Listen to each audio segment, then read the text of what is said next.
कारण मित्रांनो, शेतकरी ब्लॉगमध्ये आपलं स्वागत आहे. मित्रांनो, पाहू शकता मी सकाळच्या आपली लाईट आलेली नाही, पाहू शकता सूर्यकिरण आणि मोठा चालू केली. मित्रांनो, पाहू शकता आपल्या गहूचं त्याचा प्लॉट कसा आहे पाहू शकतो मित्रांनो. त्याला आपण पाणी देण्यासाठी आलो शेतामध्ये, कारण की सकाळची लाईट आहे म्हणून त्याला आपण पाणी भरण्यासाठी स्पेशल आलो आहे. इथं आपला फावडा आहे आणि गहूच्या पिकाची क्वालिटी तुम्ही पाहू शकता.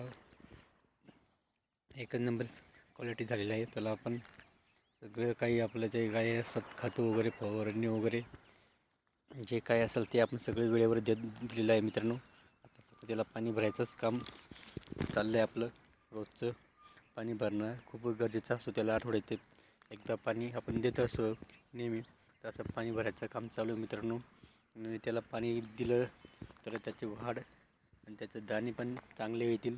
यासाठी आपण त्याला वेळेवर आपण पाणी देतो. पाण्याची कमी पडलं नाही पाहिजे म्हणून आपण त्याला वेळेवर पाणी देत असतो. त्याची उंची पण एकदम भारी साईज झालेली आहे आणि आता काही दिवसांनी दाणे भरण्यात येईल. त्याला आता फुलं वगैरे आलेलं आहे, ते आपल्याला दिसत आहे. सफेद बारीक बारीक फुलं आलेले आहेत. नंतर फुलं आल्यानंतर त्याला दाणे वगैरे भरायचे काही दिवसांनी. म्हणजे आता सुरू झालेलं आहे प्रक्रिया असं समजून घ्या. दाणे भरायची प्रक्रिया सुरू झाली. मित्रांनो, पाहू शकता तुम्ही. आता काही दिवसांनी ते दाणे भरून जातील. मग लगेच एक गहूचा कलर पण चेंज होऊन जाईल, लगेच पिवळं पडत जाईल. म्हणजे जे आता हिरवा दिसत आहे ते पिवळं पडत जाईल. आता म्हणजे भरत आहे ते, तर त्याला म्हणजे दुधासारखं आलेलं आहे.